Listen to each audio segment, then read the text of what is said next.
Now, we've been dealing with these brain teasers about consent and consent and capacity and what that means. And we've forgotten, or we might have forgotten, that way back in the 10th chapter of Yevamot, we learned a Mishnah about a woman whose husband went overseas. Haisha shalach balala min medinat hayam. A woman whose husband goes overseas, and then witnesses come back and say, your husband died. And the situation actually in that Mishnah is that she marries, and then the husband returns. So she's now married to two people, and it's actually disastrous for her. Both of them have to give her a get. She doesn't get her ketubah. It's a financial disaster for her. And the Gemara suggests actually that this is some kind of a financial penalty for not taking care to really investigate if you hear your husband's dead. Perhaps.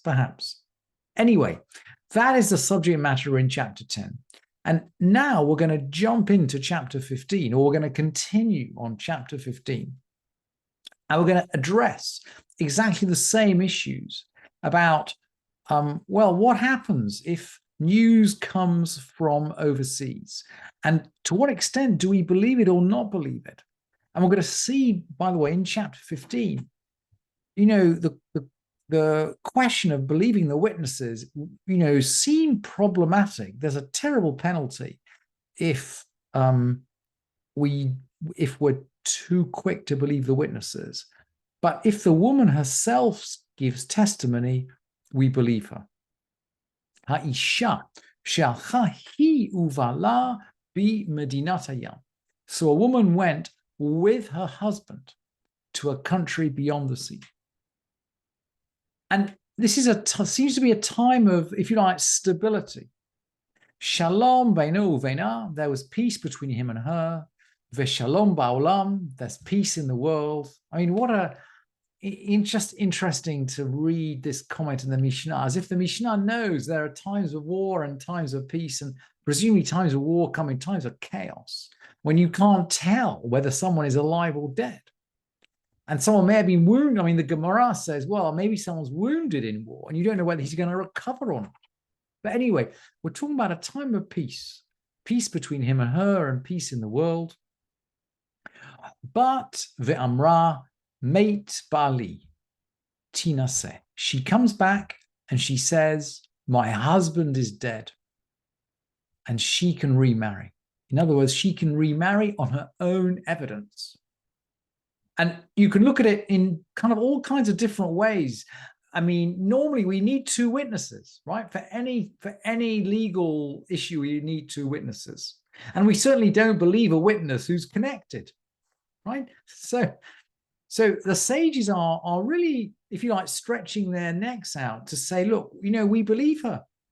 Single witness. And maybe it's because they're really afraid of creating agunot, of creating women who can't marry anybody, women whose husbands have left them, women who are widows but can't remarry at all. Maybe they're afraid of agunot, or maybe they know that the consequences of getting married to two men and possible children being mamzerim. Maybe the sages know the consequences of getting married to two men are so awful that no woman would possibly get herself into that situation. Anyway, the halacha is that we believe her.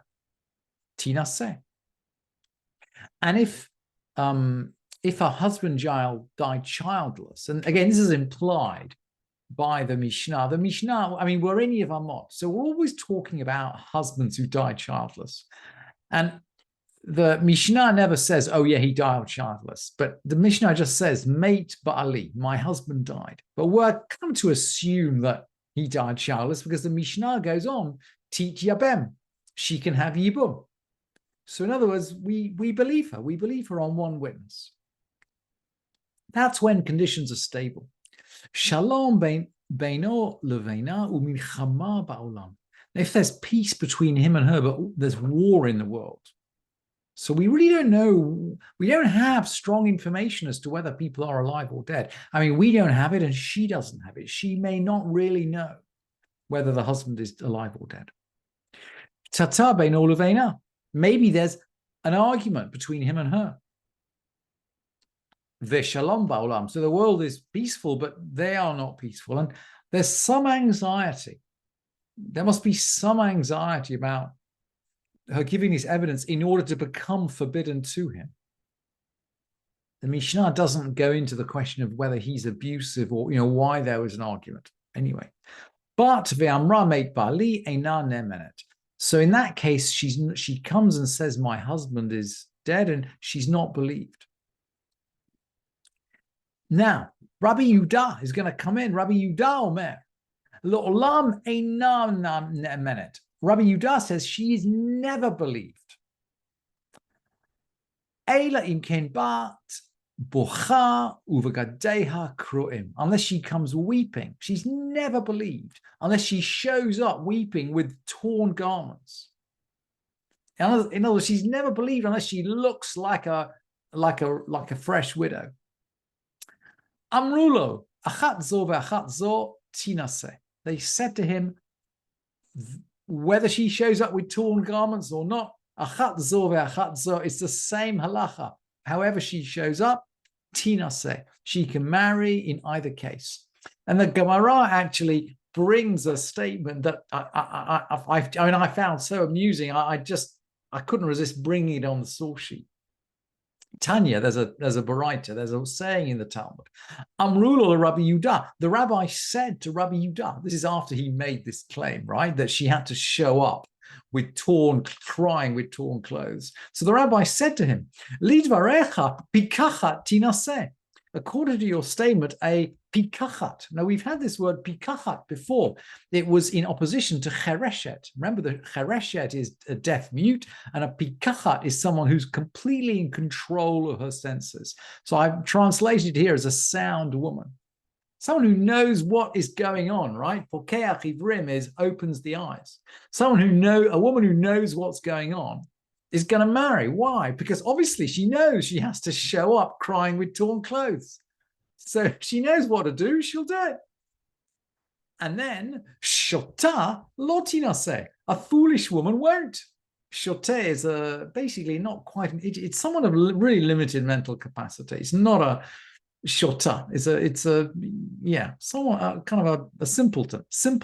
A simpleton won't get married. And of course, again, you can see the rabbis don't like the rabbis do not want agunot, and certainly they don't want, if you like, women of limited mental capacity as agunot.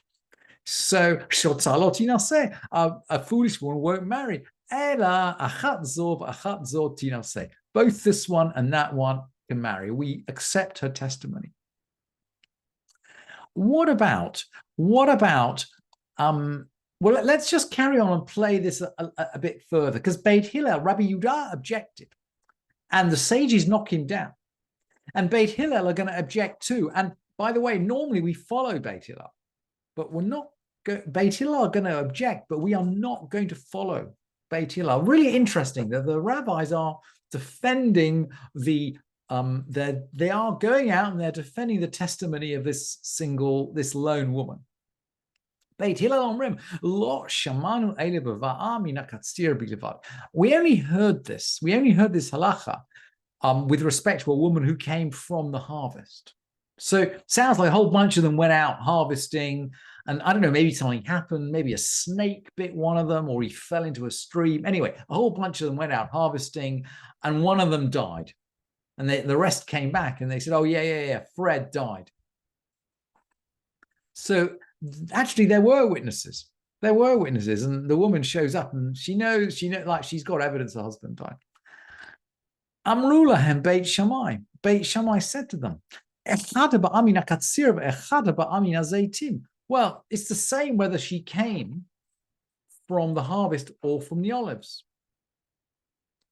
And it doesn't matter. It's the same. She came from a country across the sea. Lo dibru vakatsir eila ba'hoveh. The sages only spoke of the harvest as, well, literally in the present.